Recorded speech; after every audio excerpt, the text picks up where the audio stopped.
Hello friend, जय हिंद, नमस्कार। आप सभी का फिर से हमारे इस YouTube channel GK GS discussion में आप सभी का स्वागत है। तो ये हमारा आधुनिक इतिहास का जो सीरीज चल रहा है, आज हमारा जो है 1301 से प्रश्न से लेकर के 1350 तक हम चलने वाले हैं। ठीक है, तो 50 क्वेश्चन के दर से हम लोग जो है प्रतिदिन आपके लिए क्वेश्चन लेके आते हैं सुबह 6 बजे। ठीक है, तो आप लोग इसे ना भूलिए। आप किसी भी एग्जाम की अगर तैयारी कर रहे हैं तो आपके लिए ये मॉडर्न हिस्ट्री रामबाण साबित होने वाला है। ठीक है, तो चलिए इसको हम लोग जो लक्ष्य रखे थे 1500 प्रश्न का, जिसमें से 1350 आज हो जाएगा। ठीक है, बाकी 150 प्रश्न और रहेगा, वो अगले हम 3 क्लास में करा देंगे। इसके साथ ही अगर आप क्वेश्चन का प्रैक्टिस करना चाहते हैं तो मेरा Telegram channel GK for job जाकर के ज्वाइन कर लीजिए। वहां बोर्ड के माध्यम से आपको याद कराया जाता है, प्रैक्टिस कराया जाता है। ठीक है, तो आपको डिस्क्रिप्शन बॉक्स में हम लिंक डाल देंगे, आप वहां से जाकर के सीधे ज्वाइन कर सकते हैं। ठीक है, तो चलिए इसी के साथ हम जो है आज के प्रश्नों को शुरुआत करते हैं और आगे चलते हैं। ठीक है, चलिए तो पहला क्वेश्चन देखिए क्या कह रहा है। पहला क्वेश्चन की अगर हम बात करते हैं, पहला क्वेश्चन, ठीक है, तो पहला क्वेश्चन देखिए क्या कर रहा है। किस क्षेत्र में श्रेष्ठता के लिए महाराणा प्रताप पुरस्कार दिया जाता है? तो महाराणा प्रताप को कौन नहीं जानते हैं, जो कि मेवाड़ के राजा थे। ये कहाँ के राजा थे? तो मेवाड़ से संबंधित थे। ठीक है, मेवाड़ से। और अगर पूछेगा आपसे कभी कि बताइए महाराणा प्रताप जो है किस वंश से संबंधित थे, तो वंश अगर पूछेगा तो बता दीजिएगा सिसोदिया। कौन सा वंश से? सिसोदिया वंश से संबंधित थे, सिसोदिया वंश से।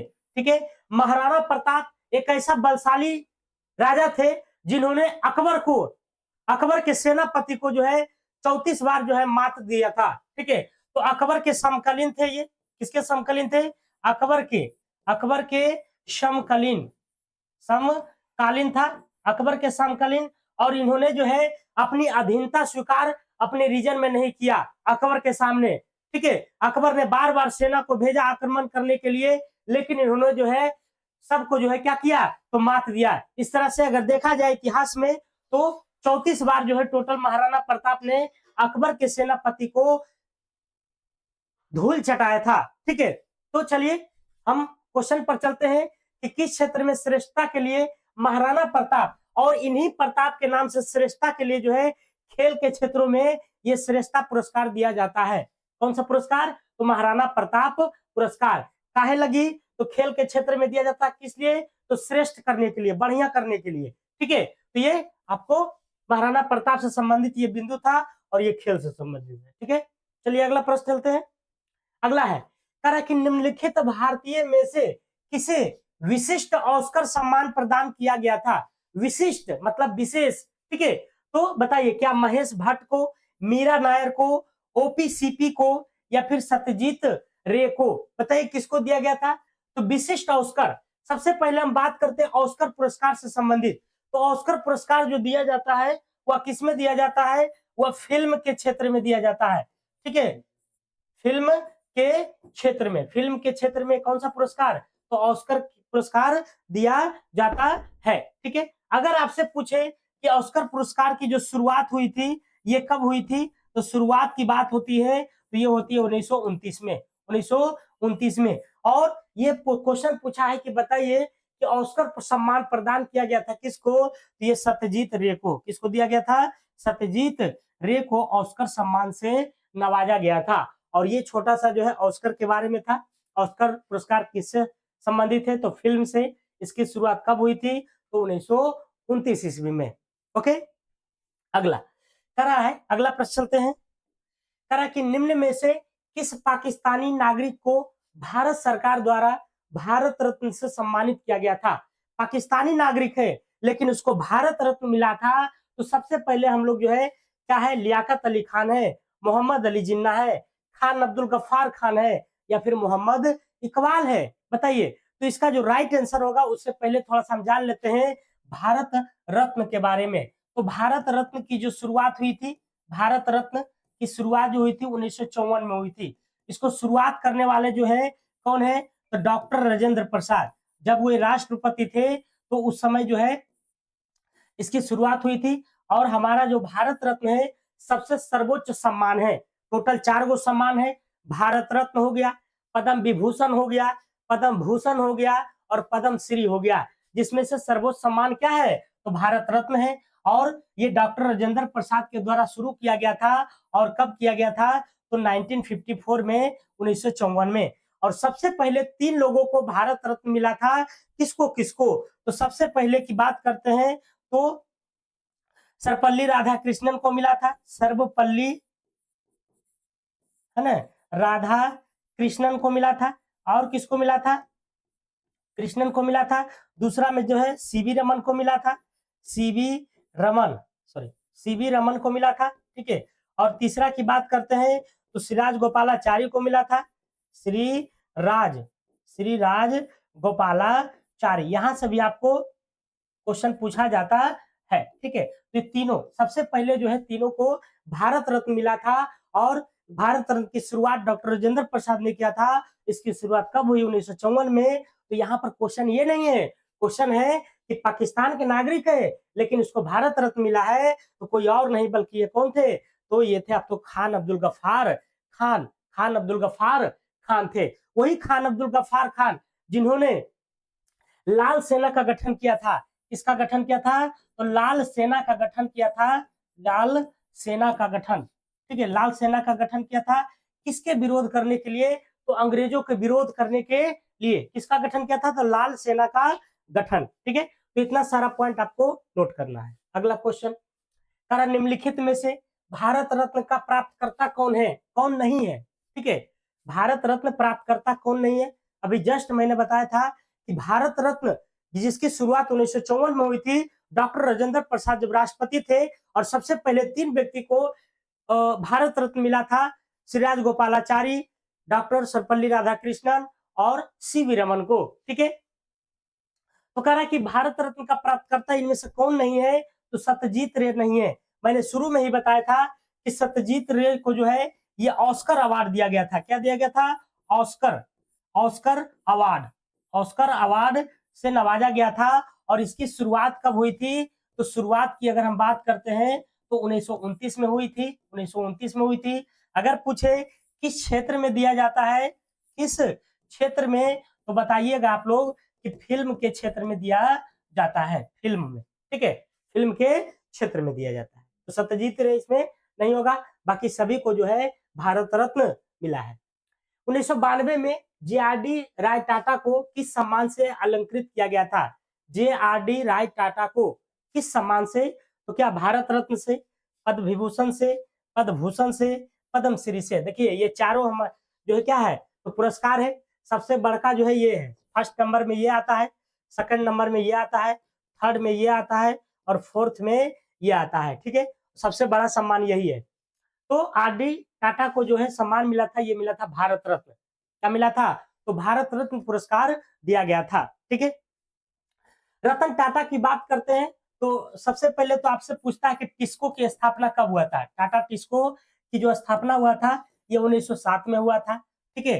किसके द्वारा हुआ था? तो जमशेद जी टाटा, जमशेद जी टाटा के द्वारा हुआ था। ठीक है। कहाँ हुआ था? तो कहाँ अगर पूछेगा तो जमशेदपुर में हुआ था। जमशेदपुर में हुआ था। ठीक है। कहाँ हुआ था? तो जमशेदपुर में हुआ था। ओके। तो इतना सारा पॉइंट आपको ध्यान में रखना है टाटा ग्रुप के बारे में। अगला कह रहा कि व्यास सम्मान पाने वाला प्रथम महिला कौन थी? व्यास सम्मान बताइए। तो क्या चित्रा मुदुगल या फिर प्रभा खेतान, मालती जोशी, मन्नू भंडारी? इसका राइट आंसर दीजिए आप लोग। तो व्यास सम्मान पाने वाली प्रथम महिला जो थी वो कौन थी? तो ये चित्रा मुदुगल हो जाएगा। क्या हो जाएगा? चित्रा मुदुगल, चित्रा मुदुगल, चित्रा मुदुगल हो जाएगा। ठीक है। चित्रा मुदगल। ठीक है। तो चित्रा मुदुगल हो जाएगा। तो व्यास सम्मान पाने वाला प्रथम महिला कौन था? चित्रा मुदुगल। अगला प्रश्न, अगला क्वेश्चन चलते हैं।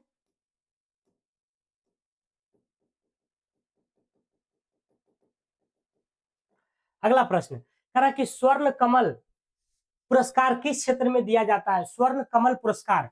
तो स्वर्ण कमल पुरस्कार की अगर हम बात करते हैं तो किस क्षेत्र में? क्या साहित्य के क्षेत्र में, सिनेमा के क्षेत्र में, शास्त्रीय संगीत या फिर थिएटर के क्षेत्र में स्वर्ण कमल यानी कि गोल्डन लोटस भी कह सकते हैं हम लोग कि गोल्डन लोटस जो पुरस्कार है वह किस क्षेत्र में दिया जाता है, बताइए। तो क्या साहित्य, सिनेमा, शास्त्रीय या फिर थिएटर? तो ये जो आपको सिनेमा के क्षेत्र में दिया जाता है स्वर्ण कमल पुरस्कार, या तो फिर आप इसको गोल्डन लोटस पुरस्कार भी कह सकते हैं, ठीक है। अगला कह रहा कि बुकर पुरस्कार जीतने वाले भारतीय मूल के प्रथम व्यक्ति कौन थे? बुकर पुरस्कार अरुंधति राय, सलमान रश्दी, बीएस नायपाल या फिर झुम्पा लाहिड़ी। तो बुकर पुरस्कार जीतने वाले प्रथम भारतीय मूल के प्रथम व्यक्ति कौन थे? बताइए, इसका राइट आंसर आप लोग दीजिए।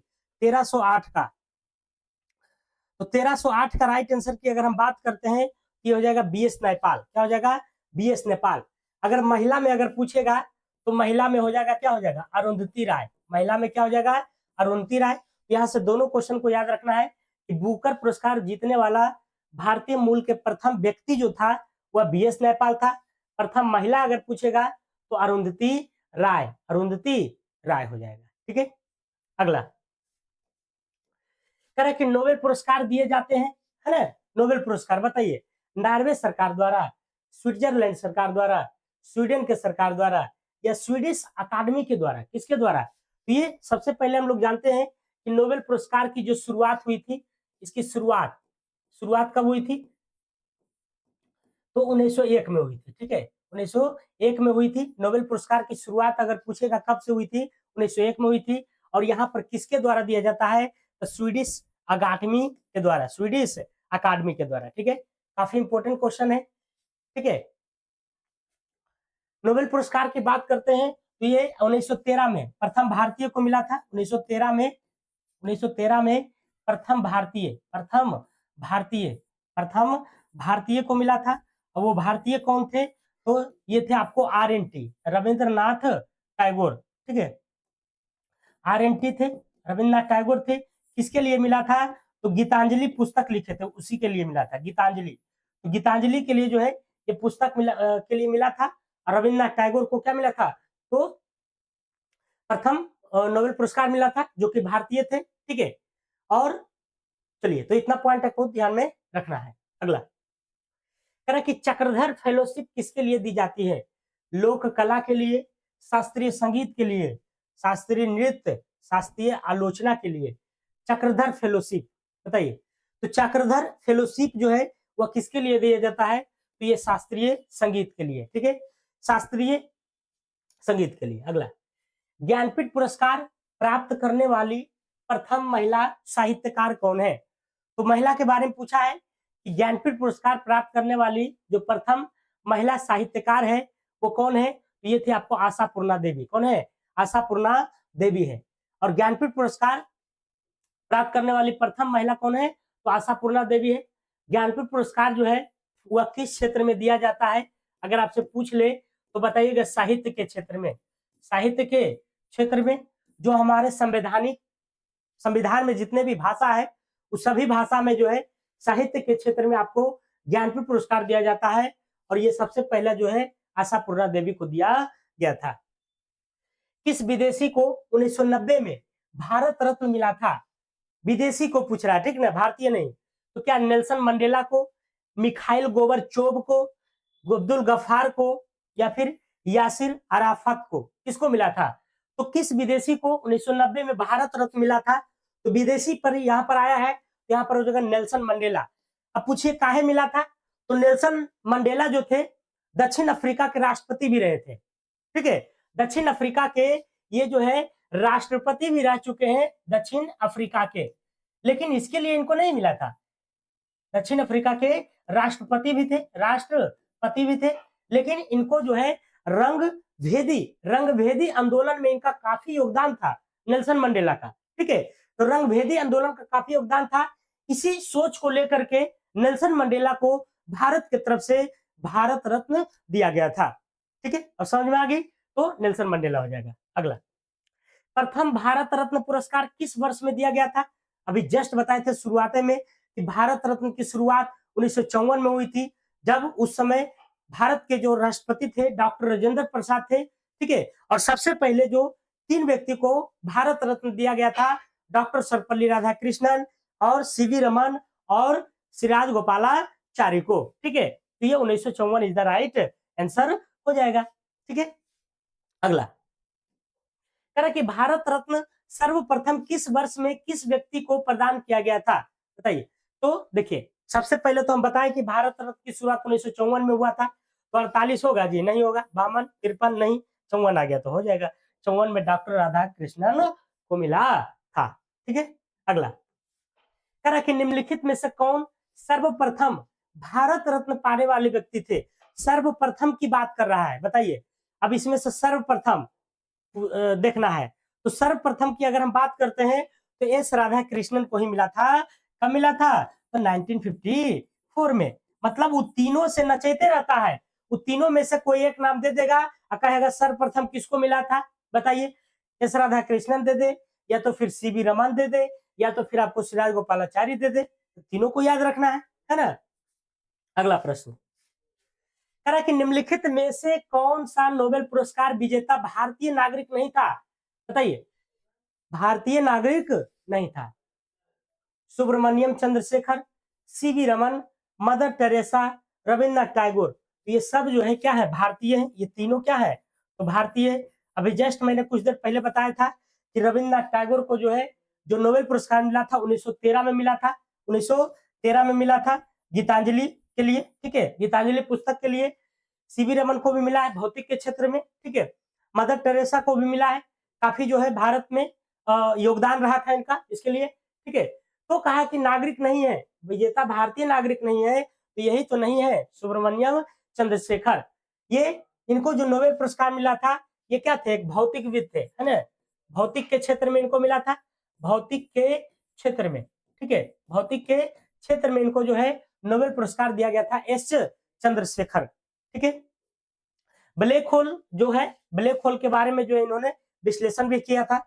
अगला कह रहा कि किस कृषि वैज्ञानिक को नोबेल शांति पुरस्कार से सम्मानित किया गया था। कृषि वैज्ञानिक का नाम ले रहा है, तो बताइए नोबेल शांति पुरस्कार जो कृषि वैज्ञानिक थे वो कौन थे। क्या एम एस स्वामीनाथन थे, Norman Borlaug, S Chandrasekhar, Hargobind Khorana. ठीक है, तो देखिए नॉर्मन बोरलॉग, यहाँ पर जो राइट आंसर हो जाएगा नॉर्मन बोरलॉग। और नॉर्मन बोरलॉग को जो है हरित क्रांति के, विश्व में हरित क्रांति के जनक कहा जाता है। विश्व में हरित क्रांति का जनक कहा जाता है। लेकिन अगर पूछेगा कि भारत में हरित क्रांति के जनक कौन है, भारत में हरित क्रांति का जनक कौन है, तो स्वामीनाथन है। कौन है, एम एस स्वामीनाथन है। एस चंद्रशेखर के बारे में मैंने अभी बताया, इनको भी नोबेल पुरस्कार मिला था। हरगोविंद खुराना को जो है चिकित्सा के क्षेत्र में मिला था, चिकित्सा। ठीक है, चिकित्सा के क्षेत्र में मिला था। और इनको जो है भौतिक के क्षेत्र में मिला था, किसके क्षेत्र में, तो भौतिक के क्षेत्र में मिला था। ठीक है, चलिए अगला चलते हैं। पद्मश्री पुरस्कार पाने वाला पहला भारतीय अभिनेत्री कौन था। मैंने बताया था 4 गो पुरस्कार। सबसे पहले जो बड़का होता है वह भारत रत्न होता है, भारत रत्न होता है। दूसरा की बात करते हैं तो पद्म विभूषण होता है, पद्म विभूषण। ठीक है, और क्या होता है, आपको पद्म भूषण होता है, पद्म भूषण होता है। ठीक है, और क्या होता है चौथा, तो पद्म श्री होता है, पद्म श्री। ठीक है, पद्म श्री होता है। तो यहाँ पर जो है पद्म श्री पूछा है, तो अभिनेत्री पूछा है, तो नरगिस दत्त हो जाएगा। क्या हो जाएगा, नरगिस दत्त हो जाएगा। ठीक है, नरगिस दत्त। अगला चलते हैं। कालिदास सम्मान किस क्षेत्र में योगदान हेतु तो दिया जाता है। तो सबसे पहले तो आप ये याद रखिए कि ये जो कालिदास सम्मान है ये आपको मध्य प्रदेश सरकार के द्वारा दिया जाता है, मध्य प्रदेश सरकार के द्वारा। कभी कोई क्वेश्चन यहाँ से डायरेक्ट आता है, सरकार द्वारा पूछ देगा कालिदास सम्मान किस सरकार द्वारा, तो मध्य प्रदेश सरकार द्वारा। किस क्षेत्र में, तो कला के क्षेत्र में। किस क्षेत्र में, कला के क्षेत्र में। और कालिदास के बारे में आप जानते हैं कि जो है संस्कृत के जो है विद्वान थे ये। ठीक है, अगला प्रश्न है, कह रहा कि शांति स्वरूप भटनागर पुरस्कार किस क्षेत्र में योगदान के लिए दिया जाता है। तो भटनागर पुरस्कार जो है क्या कला एवं साहित्य के लिए, साहित्य के क्षेत्र में, विज्ञान एवं प्रौद्योगिकी के क्षेत्र में, या फिर खेल कूद के क्षेत्र में। तो देखिए भटनागर जो पुरस्कार है वह विज्ञान के क्षेत्र में जो बढ़ावा देता है, उसी बढ़ावा के लिए जो है ये आपको भटनागर पुरस्कार दिया जाता है। ठीक है, अगला शांति निकेतन पश्चिम बंगाल के किस जिला में है, बताइए। तो शांति निकेतन सबसे पहले की अगर हम बात करते हैं तो शांति निकेतन की जो स्थापना वो किसने किए थे, तो आरएनटी ने, आरएनटी मतलब रविंद्रनाथ टैगोर ने किए थे। किसने किया था, रविंद्रनाथ टैगोर ने किया था। ठीक है, तो कह रहे किस जिला में, तो बीरभूम जिला में। किस जिला में, बीरभूम जिला में। ओके, और पश्चिम सॉरी आरएनटी के बारे में मैंने बहुत सारा चीज बताया भी है। इनको नोबेल पुरस्कार सबसे पहले दिया गया था, नोबेल पुरस्कार। ठीक है, कब दिया गया था, 1913 में, 1913 में। किसके लिए दिया गया था, तो गीतांजलि पुस्तक के लिए, गीतांजलि के लिए दिया गया था। इन्होंने जो है जब जालियांवाला बाग हत्याकांड हुआ था तो उस समय जो है ये अपने पद को भी लौटा दिए थे अंग्रेजों को, है ना। अगला एवरेस्ट शिखर पर चढ़ने वाली प्रथम भारतीय नारी कौन है, नारी यानी महिला। ठीक है, तो प्रथम की अगर हम बात करते हैं तो ये बछेंद्री पाल हो जाएगा, ठीक है। और एवरेस्ट की बात करते हैं तो इसकी जो ऊंचाई है वो कितना है, तो 8,848 मीटर है ना, 8,848 मीटर है। अगर पूछेगा कि एवरेस्ट शिखर पर लगातार 2 बार चढ़ने वाला कौन है, तो 2 बार चढ़ने वाली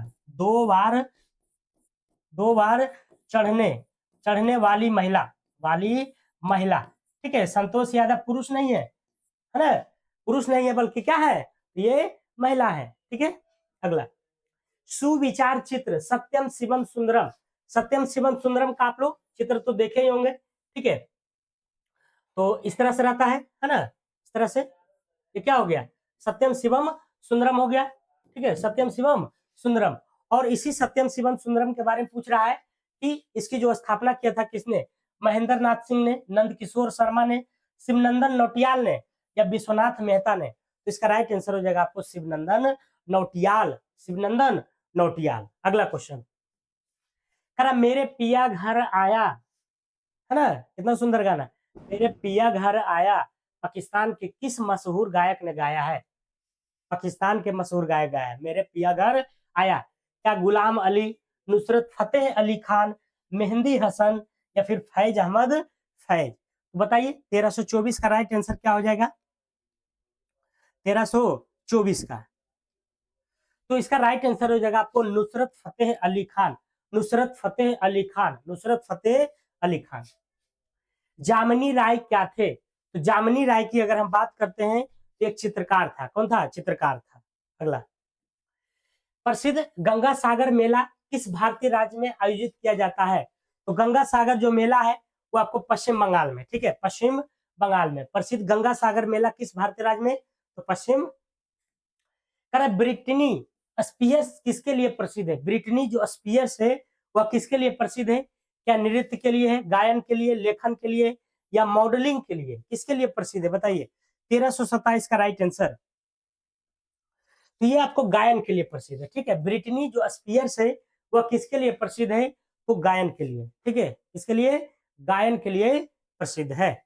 अगला निम्नलिखित में से किसे पंजाबी भाषा का टैगोर माना जाता है, तो पंजाबी भाषा का टैगोर, है ना, पंजाबी भाषा को जो टैगोर है, क्या पूरन सिंह को, मोहन सिंह को, अमृता प्रीतम, करतार सिंह दुग्गल। तो इसका राइट आंसर हो जाएगा पूरन सिंह को। ठीक है, तो पंजाबी भाषा का टैगोर पूरन सिंह को। ठीक है, तो जहां पे डिस्कशन रहेगा मैं कराते चलूंगा, आप लोग क्वेश्चन में लेंगे। कह रहा कि किसने Indian society of oriental art की स्थापना किया, तो Indian society of oriental art की स्थापना क्या निहार रंजन, नरेंद्र मोहन मुखर्जी, अवनींद्र नाथ टैगोर, या वरिंद्र कुमार घोष। तो इंडियन सोसाइटी ऑफ ओरिएंटल जो आर्ट है उसकी स्थापना अवनींद्र नाथ टैगोर के द्वारा किया गया था, अवनींद्र नाथ टैगोर। आधुनिक युग के प्रसिद्ध चित्रकार राजा रवि वर्मा का जन्म किस वर्ष में हुआ था बताइए। आधुनिक युग के जो प्रसिद्ध चित्रकार हैं राजा रवि वर्मा, पहले तो याद रखना है कि आधुनिक युग के प्रसिद्ध चित्रकार कौन है, राजा रवि वर्मा है। तो उनका जो जन्म जो है वह किस वर्ष में हुआ था, तो ये हुआ था आपको 1848 में, 1848 में हुआ था। अगला प्रश्न है, कह रहा है कि किस मुगल शासक ने साहू जी को मुक्त किया था? मतलब साहू जी, ठीक है, तो साहू जी को जो स्वतंत्र करने वाला था, मुक्त करने वाला था, वो कौन था मुगल? फारूक सियार, मोहम्मद शाह, मुअज्जम, जहांदर शाह। तो इसका राइट आंसर हो जाएगा मुअज्जम, है ना। मोस्ट इंपोर्टेंट क्वेश्चन है ये, ठीक है। आपको किस मुगल शासक ने साहू जी को मुक्त किया था? मुअज्जम ने। कह रहा है कि हिस्टोरिका नामक प्रसिद्ध रचना किसकी है? हिस्टोरिका, तो हिस्टोरिका बताइए किसका है? तो हेरोडोटस का है, और हेरोडोटस को हम लोग जो है फादर ऑफ हिस्ट्री कहते हैं, फादर ऑफ हिस्ट्री, है, फादर ऑफ हिस्ट्री, मतलब इतिहास के जो पिता हैं वो कौन कहलाते हैं? तो हेरोडोटस कहलाते हैं, ठीक है। अगला प्रश्न, अरे भारत में पहला एम्स कहाँ खुला था? तो भारत का जो पहला एम्स हॉस्पिटल है, हॉस्पिटल की बात कर रहा है, तो पहला जो एम्स हॉस्पिटल था वह दिल्ली था, ठीक है, दिल्ली था। और इसकी स्थापना जो है शायद 54 या 56, ठीक है, एग्जैक्ट नहीं याद है, नई दिल्ली में हुआ था। और इसकी जो नींव रखी थी वो पंडित जवाहरलाल नेहरू ने, पंडित जवाहरलाल नेहरू, नेहरू जी के ही काल में जो है ये बना था, ठीक है। क्या दिल्ली एम्स, जो कि पहला एम्स है। कर मुर्शिदाबाद से मुंगेर हस्तांतरित राजधानी किसने किया था? बताइए, मुर्शिदाबाद से मुंगेर, मुर्शिदाबाद से मुंगेर जो राजधानी को स्थानांतरित किया था वो कोई और नहीं बल्कि मीर कासिम था। कौन था? मीर कासिम था। मीर कासिम मुर्शिदाबाद से मुंगेर लाया था, जो अपना बिहार में पड़ता है, बिहार के मुंगेर जिला में। वहां अभी भी देखिएगा हथियार का जो है ज्यादा जो है अवैध काम होता है, ठीक है। तो ये मीर कासिम के द्वारा। अगला कह रहा कि सूर्यास्त नियम का संबंध किस भूमि से था? इस्तमरारी, महालवाड़ी, रैयतवाड़ी, इनमें से कोई नहीं। देखिए इस्तमरारी हो जाएगा इसका राइट आंसर। इस्तमरारी कहिए, या तो फिर इसको अस्थाई बंदोबस्त कहिए, या तो फिर इसको क्या कहिए? अस्थाई बंदोबस्त, बंदोबस्त, ठीक है। ये काफी इंपॉर्टेंट है, पूछता है सबसे पहले कि अस्थाई बंदोबस्त जो है ये किस गवर्नर जनरल के जो है शासनकाल में था? तो लॉर्ड कार्नवालिस, लॉर्ड कार्नवालिस, ठीक है, लॉर्ड कार्नवालिस। अगर आपसे पूछे कि अस्थाई बंदोबस्त जो है ये लागू कब हुआ था, है ना, मतलब इसका तो अस्थाई बंदोबस्त जो शुरू हो गया था 93 में, 1993 में ही बन गया था, और ये पूर्ण रूप से लागू हुआ था 1994 में, 1994 में हुआ था, सॉरी 1900 लिख रहे हैं, 1700 जी, ठीक है, 1793 में, 1793 में जो है अस्थाई बंदोबस्त आया था, ठीक है, लागू हुआ था 1794 में। अस्थाई बंदोबस्त को ही जो है सूर्यास्त का नियम कहते हैं। अब इसको समझिए सूर्यास्त क्यों कहते हैं? क्योंकि इसमें नियम बना दिया गया था कि सूर्य को ढलने से पहले जो भी लगान है उस सरकार के अधीन आ जाना चाहिए, नहीं तो जमींदारी जो होती थी वह छीन जाती थी, ठीक है। तो इसीलिए उसको सूर्यास्त का नियम भी हम लोग कहते हैं, दैट इज किसको? अस्थाई बंदोबस्त को, इस्तमरारी को, ठीक है। तो इसको याद रखिएगा। अगला, सूपा विद्रोह का शुरुआत कहां से हुई? तो सूपा, सूपा दैट इज जो अभी हमारा पुणे है उसी को सूपा कहते थे, ठीक है, पहले अब पुणे है, ठीक है, मुंबई में जो पड़ता है। तो सूपा विद्रोह का शुरुआत जो हुआ था या पुणे में हुआ था, कहाँ हुआ था? पुणे में। मैनचेस्टर कॉटन कंपनी की स्थापना कब की गई थी? मैनचेस्टर कॉटन कंपनी 1851, 58, 62 या फिर 59? तो इसका राइट जवाब दीजिए 1837 का, 1337 सॉरी, तो ये हो जाएगा 1859, मैनचेस्टर कॉटन कंपनी 1859। निम्नलिखित में से किसको अमला कहा जाता है? तो अमला की बात करते हैं, तो अमला किसको कहा जाता था? जमींदार का अधिकारी को, जमींदार के अधिकारी, ऑफिसर को, ठीक है। अगला कह रहा कि दामिन ई कोह का संबंध किससे था? दामिन ई कोह, दामिन ई कोह का जो संबंध है वह किससे था? दामिन ए कोह संथाल परगना से। संथाल परगना की बात करते हैं तो संथाल विद्रोह हुआ था, संथाल क्या हुआ था? विद्रोह हुआ था। ये आपसे क्वेश्चन पूछता है कि संथाल जो विद्रोह हुआ था वो कब हुआ था? तो संथाल विद्रोह कब हुआ था? 1855-56 में, ठीक है, 55-56 में, 1855-56 में। और इसका नेतृत्व जो करता थे, नेतृत्व सिद्धू और कान्हू थे, सिद्धू, सिद्धू एंड कान्हू, कान्हू, सिद्धू, कान्हू, चांद, भैरव, ये सभी जो है किसका था? संथाल विद्रोह के नेतृत्व करता थे। अगला, और इसके बारे में बताया जाए तो जितना भी संथाल थे लगभग जो है काफी लोगों पर जो है गोलियां चलाया था अंग्रेजों ने, जालियांवाला बाग हत्याकांड से भी ज्यादा, है ना। अगला 1857 के प्रमुख विद्रोही शाहमल उत्तर प्रदेश के किस क्षेत्र से संबंधित है? तो 57 के प्रमुख विद्रोही शाहमल, शाहमल नाम याद रखिएगा। 1857 के प्रमुख विद्रोही शाहमल उत्तर प्रदेश के किस क्षेत्र से संबंधित थे? ठीक है, तो किस क्षेत्र से संबंधित थे ये बताना है। तो ये थे आपको किससे संबंधित है, तो बड़ौत से, है ना, बड़ौत यहाँ पर होगा, बड़ौत। ठीक है, बड़ौत से। अगला कालीघाट चित्रकला का संबंध किस क्षेत्र से है? जैसे हमारे बिहार में मधुबनी है ना, मधुबनी चित्रकला, तो उसी तरह से जो है पश्चिम बंगाल कोलकाता में ये कालीघाट चित्रकला है। ठीक है, इसको याद रखिएगा। अगला क्वेश्चन है, ब्रिटिश काल में प्रचलित पैलेडियन शैली का संबंध किससे है ना। पैलेडियन शैली में जो घर बनता था उसका डिजाइन आगे में ऐसे जरूर रहता था। ठीक है, ऐसे, ठीक है, ऐसे जरूर रहता था। ओके, इस तरह से जो है ये डिजाइन लास्ट में ऊपर में माथा पर जरूर रहता था। ठीक है, तो ब्रिटिश काल में प्रचलित पैलेडियन शैली का जो संबंध है वह किससे था? तो भवन निर्माण से था। अगला कालीघाट चित्रकला का संबंध कोलकाता से अभी जस्ट बताए हैं। अगला विनोदिनी दासी किस क्षेत्र से संबंधित था? विनोदिनी दासी, तो क्या राजनीति से, रंगमंच से, चित्रकला से या फिर गायन से? बताइए, विनोदिनी दासी किससे संबंधित था? तो ये रंगमंच से। किससे था? रंगमंच से। मद्रास में बेल्लार का संबंध किससे था? बेल्लार, तो बेल्लार का जो संबंध था वह स्थानीय ग्रामीण जाति से था, स्थानीय ग्रामीण जाति से था। ठीक है, अगला है तमिल में पेठ शब्द किसके लिए प्रयोग किया जाता है? तो तमिल में जो पेठ शब्द है वह बस्तियों के लिए होता था। ठीक है, इस सब में क्या डिस्कशन खराब है, जहां रहेगा मैं करवा दूंगा। किस गवर्नर जनरल ने नगर नियोजन की आवश्यकता पर एक प्रशासकीय आदेश जारी किया था? किसने? नगर नियोजन पर। तो नगर नियोजन पर जो एक आदेश जारी करने वाला है वो कौन था? 1347 का, तो ये हो जाएगा आपको लॉर्ड बेलेजली। ठीक है, बेलेजली की बात करते हैं तो सहायक संधि का जो प्रणेता यही है, सहायक संधि के जनक, सहायक संधि का जनक भी इसको कह सकते हैं। कौन? तो लॉर्ड बेलेजली। ठीक है, ये जो है आपको इसका जो कार्यकाल 1798 से लेकर के 1805 तक था। ठीक है, लॉर्ड बेलेजली। और सहायक संधि में सबसे पहले जो है किसको मर्ज किया था? तो हैदराबाद के निजाम को, हैदराबाद के निजाम को सबसे पहले जो है ये स्वीकार किया था। सहायक संधि में क्या होता था कि राजा के जो अधिकार रहता था वो छीन लिया जाता था और राजा के पास जितना भी सेना रहता था वो अंग्रेजों के अधीन हो जाता था, लेकिन खर्चा राजा देता था। देखिए कितना जो है समस्या था। ठीक है, ये बेलेजली हो जाएगा। अगला लॉटरी कमेटी का गठन किससे संबंध है? लॉटरी कमेटी का जो गठन किया गया था वह नगर के नियोजन के लिए कलकत्ता में किया गया था। कहाँ किया गया था? ये लॉटरी कमेटी जो है ये कोलकाता में किया गया था। और काहे लगी किया गया था?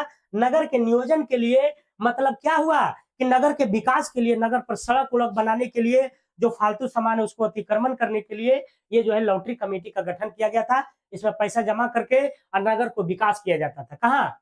कोलकाता। किस शहर को अंग्रेजों ने भारत का सरताज कहा है? कि भारत का सरताज है। ठीक है, तो हमारा कौन है? मुंबई। ठीक है, अगला 1911 में निर्मित गेटवे ऑफ इंडिया किस शैली का उदाहरण है? तो देखिए सबसे पहले तो ये जानिए कि गेटवे ऑफ इंडिया काहे बना था। तो देखिए जब जॉर्ज पंचम और मैरी, रानी मैरी और जॉर्ज पंचम जब भारत आए थे इंग्लैंड से, तो उनके स्वागत में उनको याद करने के लिए ये गेटवे ऑफ इंडिया बनाया गया था। और गेटवे ऑफ इंडिया कहाँ है? तो मुंबई में है। कहाँ है? मुंबई में है। तो काहे बनाया गया था ये आपको पता हो गया। आप पूछ रहा है कि किस शैली का उदाहरण है, मतलब कौन से मॉडल पर जो है यह आधारित है, बताइए। तो ये गुजराती शैली पर, गुजराती शैली के हिसाब से ये गेटवे ऑफ इंडिया बना है। जबकि इंडिया गेट कहाँ है? दिल्ली में। तो ये गेटवे ऑफ इंडिया है। और इसका निर्माण जो हुआ था 1911 ईस्वी में हुआ था। 1911 ईस्वी में, 1911 में आया था ना। और उसी समय बंगाल से बिहार को अलग कर दिया था। ठीक है, बिहार से नहीं बल्कि बंगाल से बिहार को अलग कर दिया था और बिहार को एक अलग प्रांत का दर्जा मिला था। और उसी दर्जा के मुकाबिल जो है 22 मार्च को हम लोग जो बिहार दिवस मनाते हैं, 22 मार्च 1912 को हमारा बिहार बन गया था। ठीक है, लेकिन घोषणा हो गया था 1911 में। किसकी अगुवाई में? तो जॉर्ज पंचम और मैरी के। और उसी समय जो है बंगाल विभाजन भी रद्द हुआ था। ये सब बातें आपको पता होना चाहिए। ठीक है। तो चलिए आज का हमारा क्लास यहीं तक था, और आज का क्लास आपको कैसा लगा जरूर बताइएगा कमेंट बॉक्स में, और अगर नए हैं तो चैनल को जरूर सब्सक्राइब कीजिएगा, और बोट टेलीग्राम बोट पर जरूर जुड़िएगा हमारा, ठीक है। वहां पर आपको क्वेश्चन का डिस्कस प्रैक्टिस काफी मजेदार मिलने वाला है, और आपको भार भी महसूस नहीं होगा और याद हो जाएगा, ठीक है। तो चलते हैं, तब तक के लिए अपना ध्यान रखिएगा। जय हिंद, जय भारत।